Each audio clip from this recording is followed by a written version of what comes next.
how can you lack the awareness of what's priority for your one child?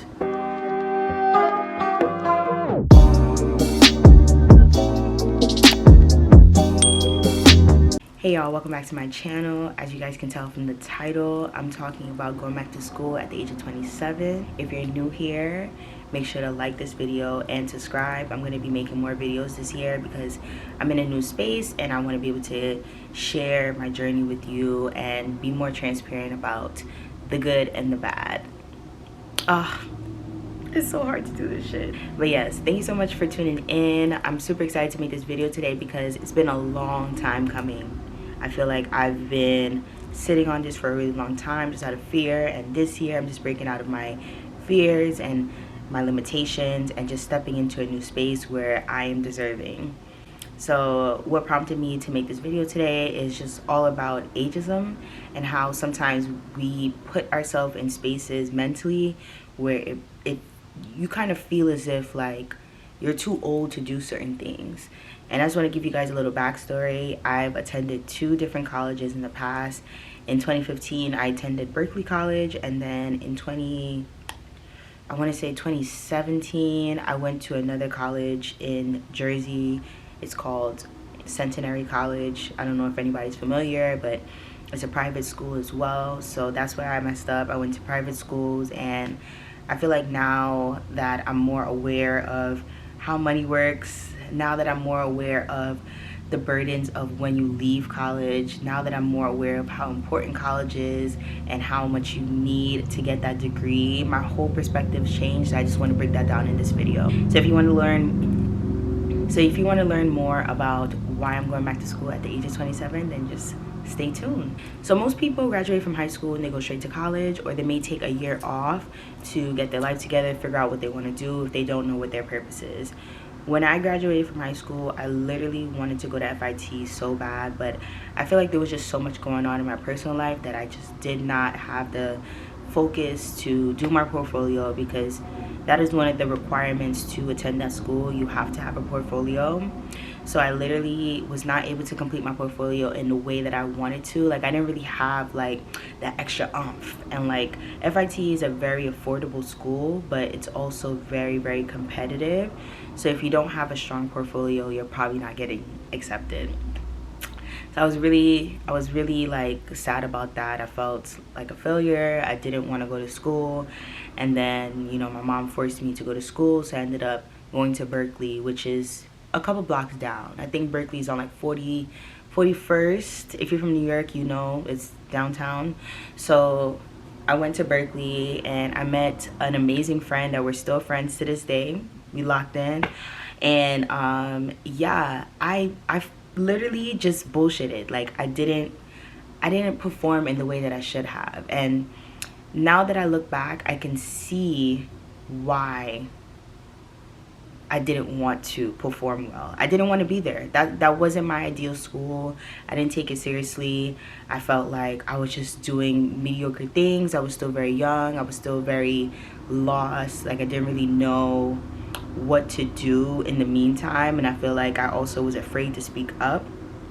I did mention to my mom that I wanted to go to hair school, but she didn't allow it. That was my alternative outside of fashion. I ended up becoming a hairstylist years later, but that's besides the point. So yeah, I went to Berkeley for 1 semester, ended up dropping out, and then I spent a year at home just trying to figure out what I want to do with myself.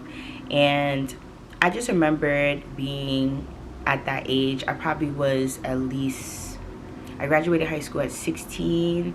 My birthday was a few days after graduation, so I turned 17, and then I went to Berkeley that summer. So I want to say I was like 17 going into 18 the following year, but I was still very, very young.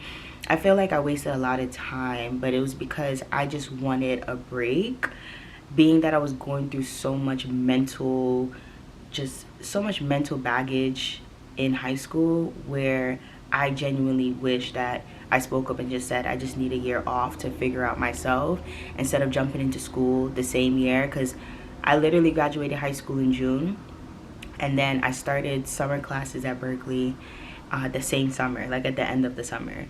So it was really, really annoying, because it was just like, damn, like I don't really have time to myself. I don't have time to figure I don't have time to figure out who I am, no nothing. So yeah, I went to Berkeley and I would skip class. I would go, you know, because the campus is on Fifth Avenue, so I would literally go down Fifth Avenue with my friend, go to the park, just do everything else but go to school, honestly. And it's because I just wanted to escape. Like, and even though I said that I was going through things in high school, like at home, I also was going through things at home going into college, because like I said, this is all the same year. So by the time I got to the end of the year of, what was that, 2013, I just dropped out because I was just so overwhelmed. I feel like, and this is something that I feel like I have to talk about, like, if your mind isn't fully present to go to college, then maybe it's not the thing for you, because you're going to be having so much to worry about, and then still having to focus in class is just not realistic. And I wish that that was considered when I was in school, but just having Caribbean parents, they kind of bypass mental health. They don't really value it as much as we do as a generation. When I say we, like younger people. Yeah. So I couldn't focus. Like, I just couldn't focus. It was just too much craziness going on, and I just felt like I need a break. So I ended up dropping out by the end of the year, and I just took some time to myself. I think I was working at Forever 21 at that time, so I ended up working at Forever 21. I was having a good time, met a whole bunch of fun coworkers, just completely forgetting about school. And then I ended up, I think I was living, where was I living? I was living in Jersey at the time. So I was living in Jersey, in East Orange. So I was traveling on New Jersey Transit all the way to 42nd Street, back and forth to go to work. So I did that for a while. And then I ended up going to school in Jersey, which is the school that I mentioned earlier. And that school was really good for me because I was on campus. So I actually stayed on the dorms. I actually stayed in the dorms, and I had a roommate. Like, I got the full on campus life experience. But I think for me, the missing element was the finances. Like, it wasn't there. I feel like that also wasn't considered. The fact that, like, my mom knew she couldn't afford to send me all the way through to school. So, like, when you apply for school, you know how much you're gonna pay. So literally within one semester, she called me and said, you have to come home.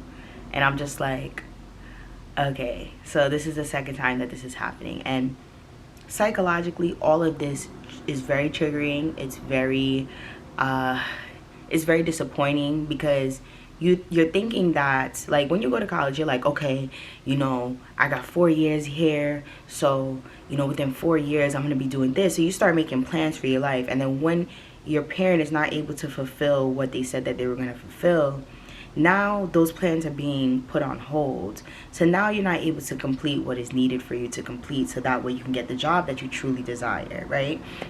And in life, things change, right? So you're not always gonna get the job, but you want a good job. Like, you don't want to work retail for the rest of your life if you have a college degree. That's just not ideal.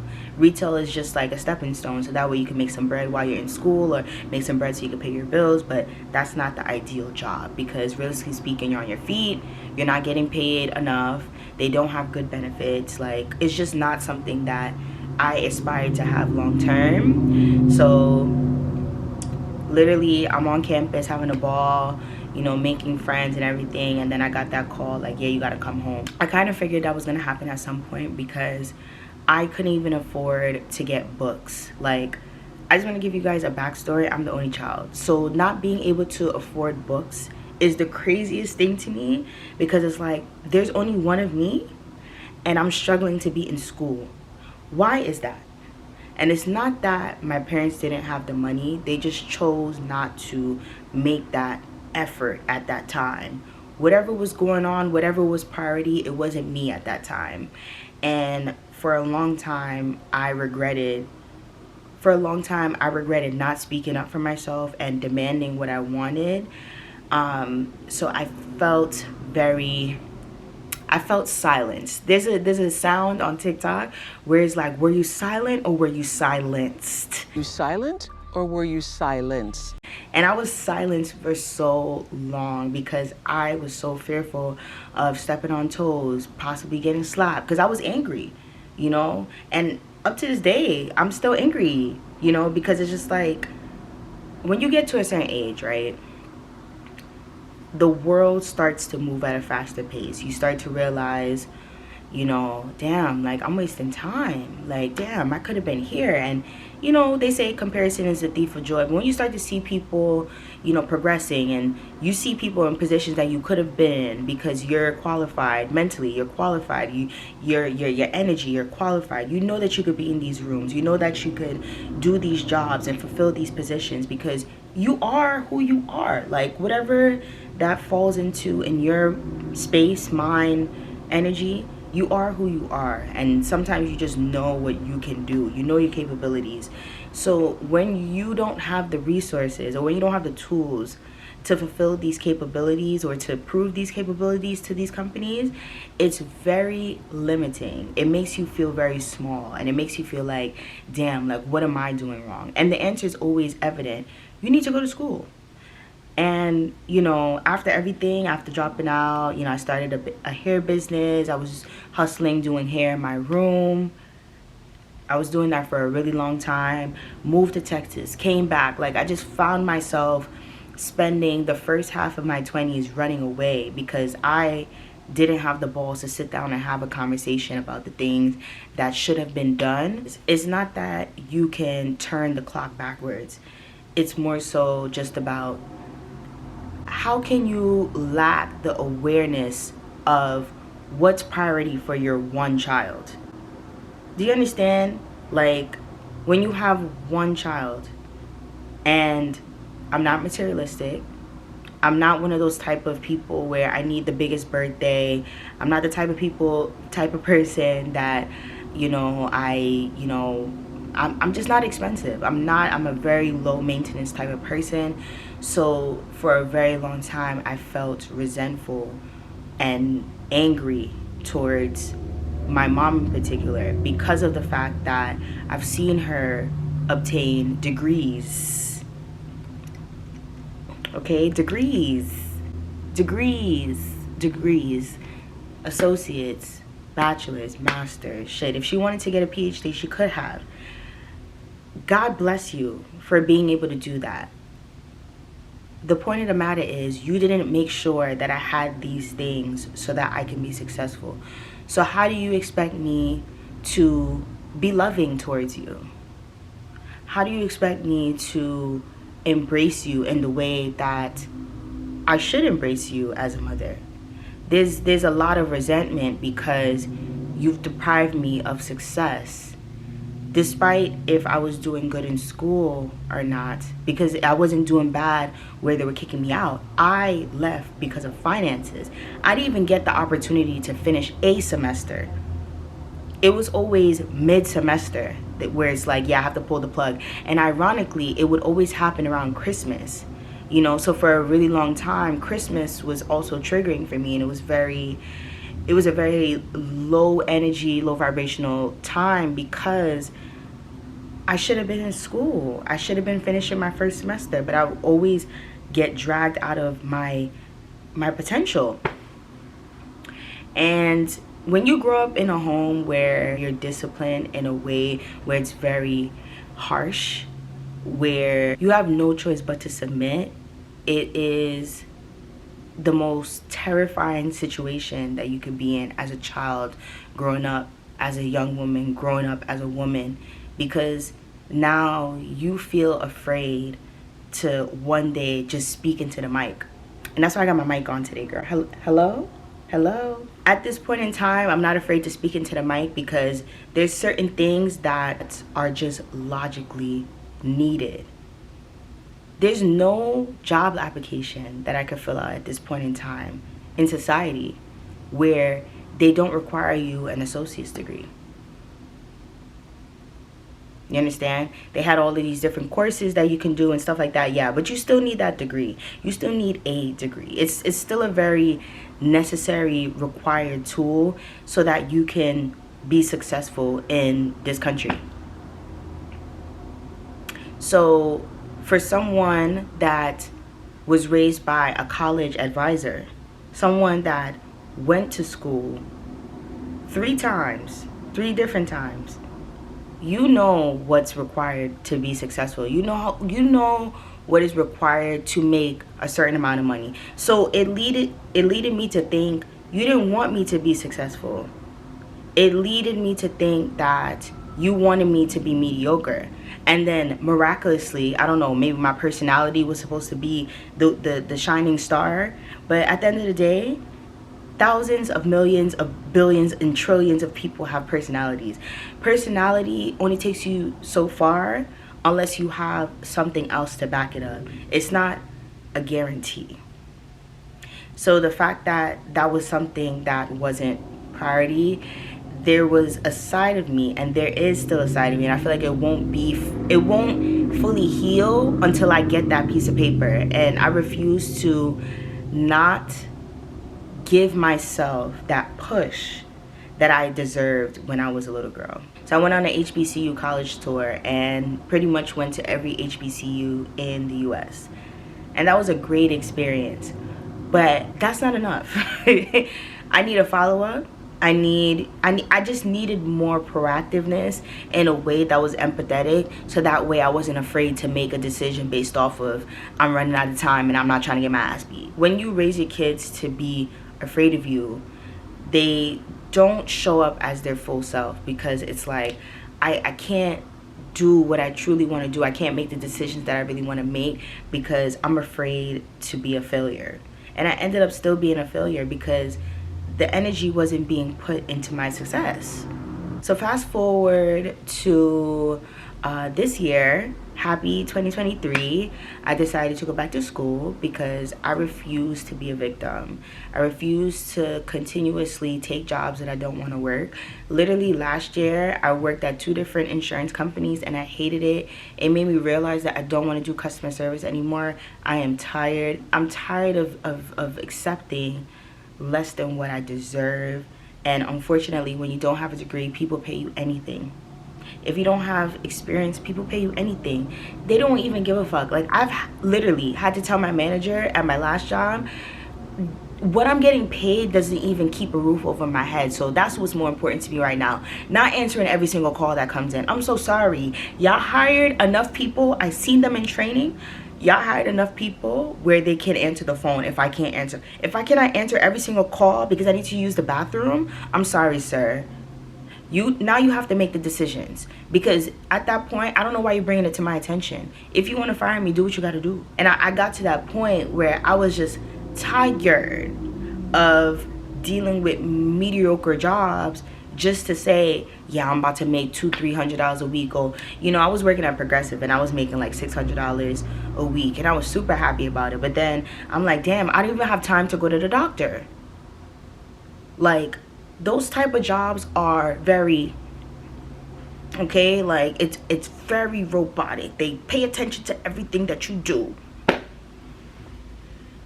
So at that point, you don't really get a chance to really enjoy the benefits of working at the job, because you are their bitch. I've evolved a lot, ever since high school. I went from wanting to be a fashion designer, wanting to be a hairstylist. I started my own business as a hairstylist. That didn't work out in my favor, but it worked out. I would say that it worked out. It definitely lasted a really long time. I didn't get my ass beat because bitches is fighting now. At this point in time, I've pretty much done everything. I worked at customer service. I worked at Sephora, Forever 21. I worked in the restaurant business, Chipotle. Like IHOP. I've done it all. I worked in a hospital, okay? And I worked in the hospital in the food department, but I was still able to work in a hospital, which was really cool. And by the grace of God, I got that experience. But I feel like now I truly want to step into my writing roles. I really enjoy writing. I think it's so therapeutic. I think there needs to be more Black writers, more Black women in media, more Black women in communications. I think these are the industries that we should dominate because we're the most entertaining. And that's just me. I mean, shit, if you don't believe so, then so be it.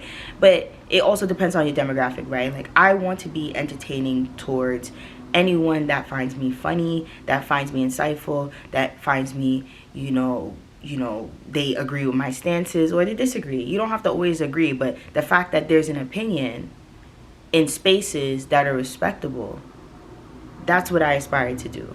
I don't want to be sitting here telling my manager that someone tried to curse me out on the phone and they're like, well, at the end of the day, that's how customers. Okay. I completely gave up on taking less. I completely gave up on not speaking up for myself. I completely gave up on not pushing myself to want more. And it's not that I didn't want more all this time. It's just that I was so afraid to do it on my own. I was so afraid to take the risk and make the investment. But thank God for my partner. Literally, I don't like to talk about him because it's nobody's business until I get the ring. And even then, it's still my business.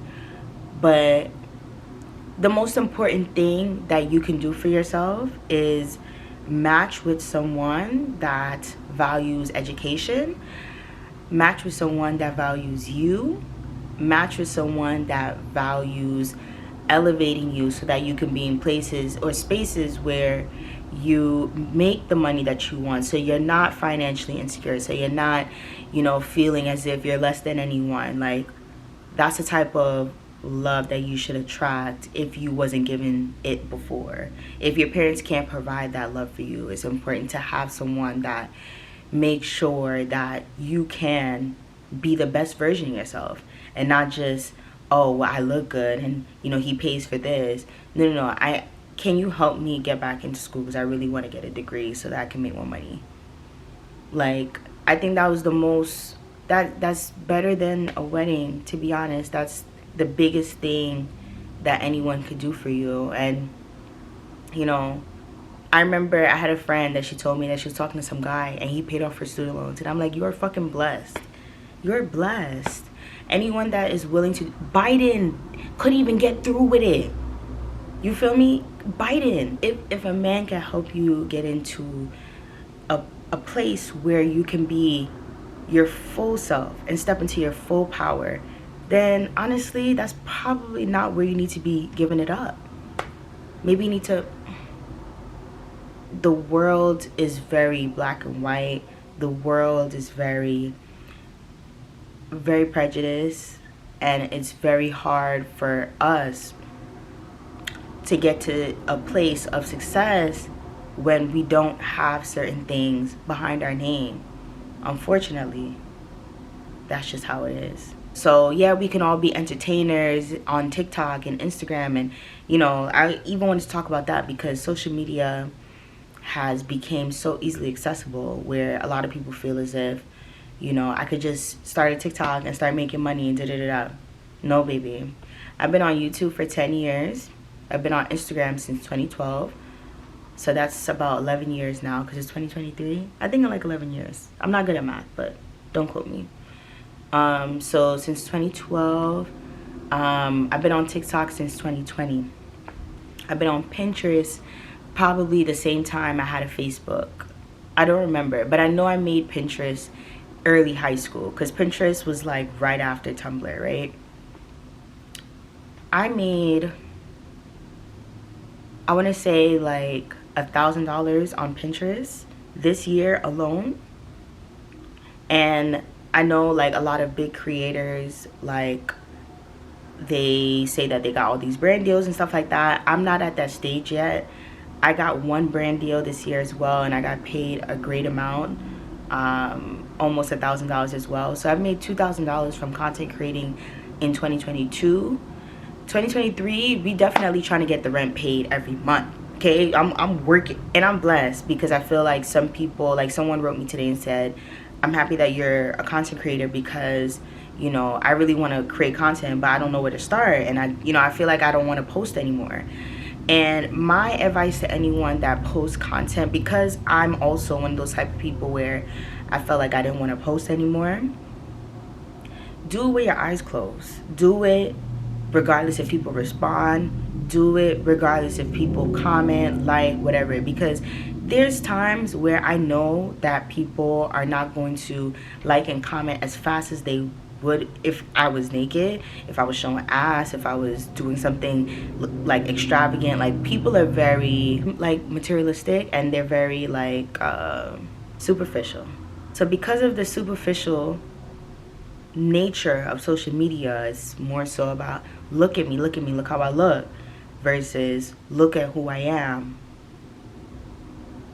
Unless it's a character, people don't appreciate it as much. So it takes time. You have to play both sides. Like, you got to be a little superficial, but also a little deep. And you don't have to be deep, but a little superficial and a little bit of something else that is meaningful to you. Like, I'm a writer, right? So I like to do journal prompts. I like to share words of wisdom and stuff like that. So I do a mix of both. Show a little ass, show a little journal prompt. But when it comes to social media, you have to come up with a strategy that works for you. A lot of people just want to get up, put on the camera, and just go. And you have to come up with a strategy. You have to also be comfortable with yourself. Like, I wasn't comfortable with myself last year. I was posting, but I was so like, I need to watch the comments. I need to watch the views. I need to watch why nobody commented. What? Like, I was tight, because it's like I felt like I was deserving. Like, why isn't nobody, why does nobody care about my creativity? And then I had to think to myself, I'm like, maybe people don't care about what I'm creating right now. Maybe they cared about what I was creating before, but they don't care about it right now. So what are you gonna do about it? You gonna cry? Get off the internet. And I had to get off the app. And I got on TikTok, and I grew a following on TikTok. It's not the largest, but it's still way better than when I started. But you gotta like rip the band-aid off slowly. Just keep ripping it, kind of like getting your pussy waxed. Like, just whack. Okay, you do it slow. You don't just wake up and become. You become over time. So give yourself some grace.